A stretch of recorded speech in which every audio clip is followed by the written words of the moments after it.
না একটা বিড়ি খাই। আরে রোজা খেলে তো বিড়িটা ভাঙ্গে যাইব, কি করবো বুঝতে আসি না। আরে একটা ধরা বেটা, বাইর হর বাইর হর। না রোজাটা ভাঙ্গন যাইব না, বিড়িটা পকেটে থুয়ে দেই। আরে বলদা মায়ের খাইতো সেনে সোয়াব হইছে, আর এখন বিড়ি ধরাবি হাতে গুণ হইব। সোয়াবে আর গুনায় কাটাকাটি মাঝখান দেন বিড়ি খাবি ফাও। এই তো বোঝুস বেটা, ধরা ধরা। না আইজ গোটা ভাঙ্গে হালাই, কাল করতনে সব রোজা আবার থা ধরমু। হ্যাঁ স্যার আইজ গো মাজায় যা বেতা, সন্ধ্যা পর্যন্ত না খাইয়া থাকতেই পারমু না। বেতা দেহি আড্ডি গুড্ডি লড়ে সরে। ওরে বেটা ধরা, মজা পাবি মজা পাবি। 12টা বাজে গেছে, রোজাটা ভাঙ্গে হালামু না, এই কাম করন যাইব না। এই চাইতেই রক্ত, মদ খাইলেই বল, বিড়ি যে না খায় সেই দুর্বল।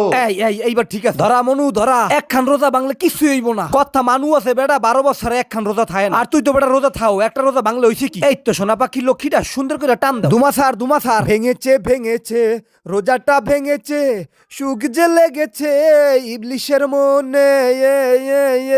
আইজ গো রোজাটা ভাঙছি, আর কোনোদিন ভাঙন যাইব না। আল্লাহ তুমি মাফ হইয়া দিও। এ মাউয়ার পর তুই কি কইলি? মুই ইবলিশ বাইসে থাকতে কোনোদিন মাপ পাবি না। মুই আছি তোর রক্তের মধ্যে শিরায় শিরায়, তোরে যত কাউরের মধ্যে হানার লাগে হেয়ে মুই হালাম। এত গুণ সেনা মাইর খাওয়াইছি, হেয়ার পরে রোজা ভাঙ্গাইছি, আর কতক্ষণ পর তোর লাগিয়ে বিরিয়ানির ব্যবস্থা করতে আছি। খারা